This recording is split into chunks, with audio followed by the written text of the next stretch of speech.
This is Mk.gee. He's a singer, songwriter, producer, guitarist, the list goes on. But most importantly, his sound is one of a kind. And there are so many things that any producer, regardless of what genre you make, can learn from it. I spent the past week or so uncovering his production secrets and recreating his sound. There are countless gems I found for you guys, so make sure to stick around to the end because you don't want to miss any of this.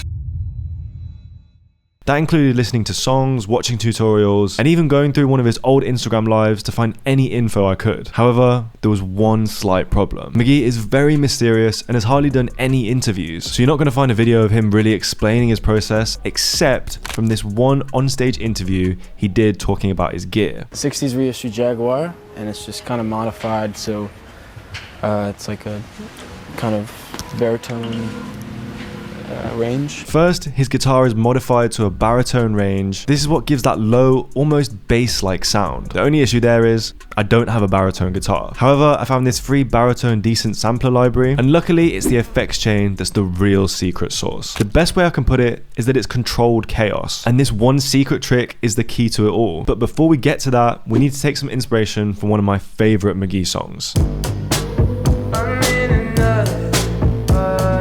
That bass is amazing, and I wanted to get creative using the baritone VST as a bass and building a Mk.gee style effects chain around it. I want to show you guys that you can apply these techniques in any way you want, not just the way Mk.gee does it. I started with a preamp, compressor, and amp. Make sure to crank up the preamp so when the loudest notes play, a crunchy, distorted texture pops through.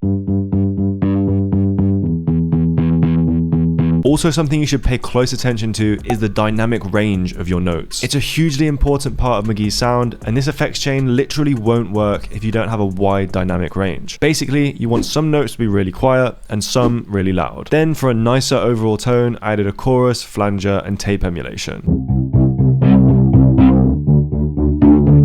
This is sounding good, but next is the real secret sauce. Let's go back to the clip of Mk.gee's pedal board setup. And the effects range are just for like a crazy distorted, kind of crunched out reverb. The pedal he's referring to, the FX Ranger, does exactly what he said. It's a distorted reverb. However, the one key thing he didn't mention was that it has a noise gate built into it. This means that only when you play past a certain volume will the effect be activated. Here's how you can replicate that in your DAW. First, create a send track by right-clicking and selecting route to this track. Then I added a reverb, distortion, and compressor. Then I added a noise gate, making sure it's before all other effects in the chain. Set the threshold so the loudest notes are the only ones going over it, so only they activate the distorted reverb. Now it feels like our bass is alive. Just listen to the difference.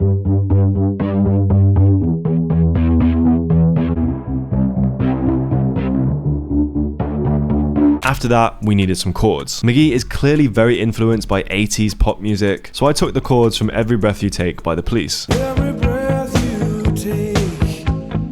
I recorded them, again making sure to play with a wide dynamic range. Then I set up a similar effects chain, but this time made the reverb and distortion a bit more aggressive so we can fill out the space of the track.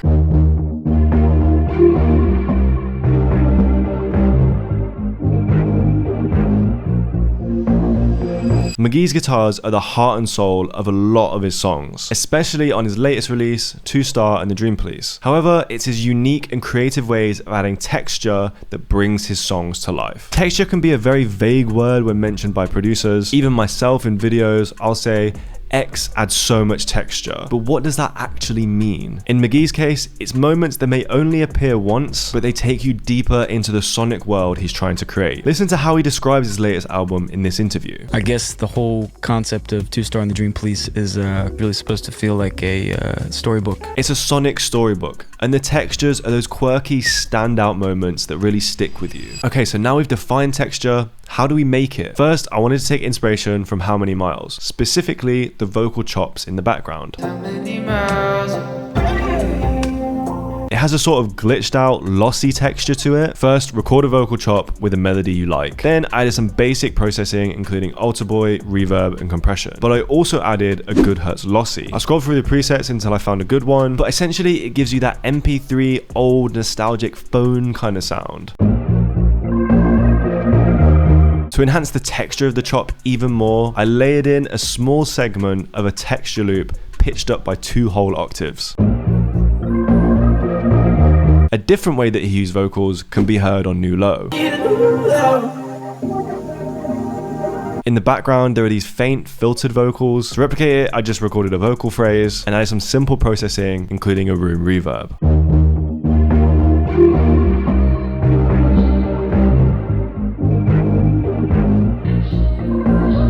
Another form of texture that Mk.gee loves to use is synths. Not just normal synth sounds, but ones that 9 times out of 10, if I clicked on it, I would skip straight past it. Here are some examples of this. Now, Mk.gee uses a lot of modular synths when creating music. This naturally gives these glitchy, weird moments. To make something similar without a ridiculously expensive modular setup, I began by clicking through sound effects presets in Analog Lab. Eventually, I found this one from one of my Analog Lab banks. If you want sounds like this and much more, hit the link below and check out my kits.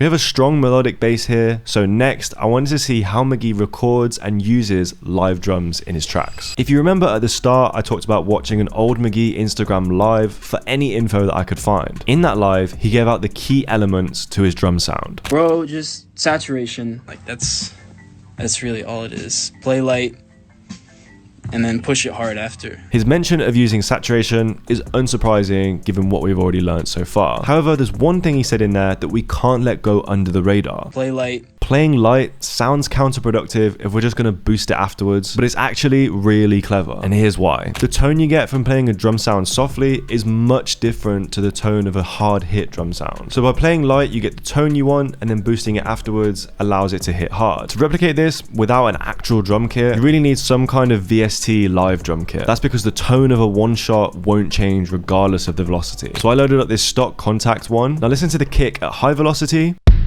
and then listen to it at a low velocity. The tone difference is night and day. Then I added a snare roll, normal snare, and hi-hat to complete the loop. After that, I send them all to one mixer track so we can compress them together and add the saturation that Mk.gee talks about.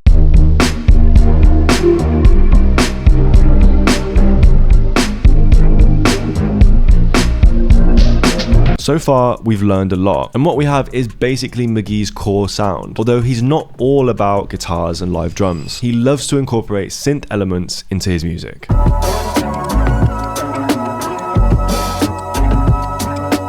Fittingly named CZ, this song uses a CZ 5000 synth. Made by Casio, it has a rich, vintage sound that fits perfectly with Mk.gee's vibe. For our beat, let's make a B section similar to CZ, but without the need for the actual synth itself. To do that, I started with the virtual CZ, which is a CZ emulation VST. I chose this preset called Sharp Angle, and then layered it with another sound from a different CZ emulation, this time from Arturia. It's okay, but obviously you don't get anywhere near the richness of the actual synth. To achieve that, you need to process it like this. First, start with flanger, chorus, and a tape emulation. For this tape effect, I used reels because you can set the noise knobs to envelope mode, meaning they only play when a note plays and there's not this constant fuzzy noise in the background. Next, I added a plate reverb. Plates tend to be nice and clean. Then finally, we have some distortion and compression. Having heavy compression at the end of your chain will bring out all the nice textures from the noise and the flanger and all those types of things.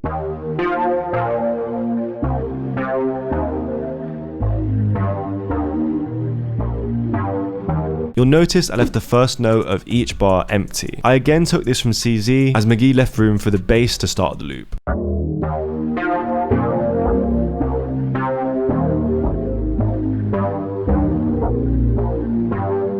Next, I wanted to remember the importance of dynamic range, so I layered in these other synths with the lead being quite loud to give the listener a real jolt.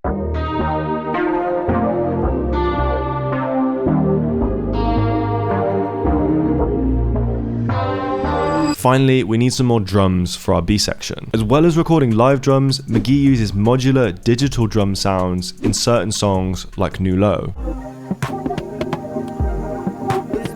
The glitchy texture sounds so good, but it still has that vintage quality to it. To make something similar, I found this free modular drum machine VST. I put down this pattern, mainly taking advantage of the tonal sounds.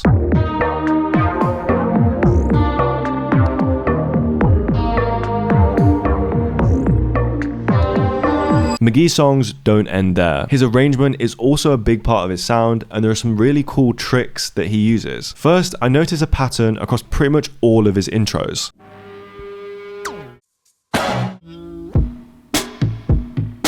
He starts his songs, like you just heard, with short random sounds. It could be part of the drums, a synth, or anything that fits. I began our intro like Alesis by having the kick and snare play. I also added my own touch to it by bringing in the bass slightly early. It just helps the transition feel way more smooth.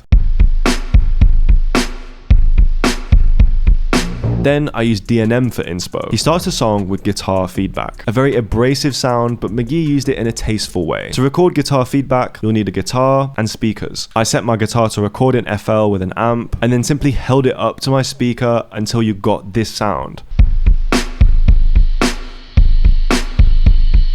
After that, I went back to How Many Miles for some inspiration. The track starts with some tonal synth percussion. I loaded up the memory mode and chose this percussion sound. Finally, I wanted to make the A section of our beat have some more interesting ear candy. I noticed on Alesis that McGee added these distorted drum fills. Now, we already have a snare roll, so I just bounced that to audio, added a decimort to it to give it a nice bit crushed texture, and it pops through the mix perfectly. So that completes our track. I hope you enjoyed this one, and I really hope you learned a lot from it. I'll see you guys next time, and here's the final product.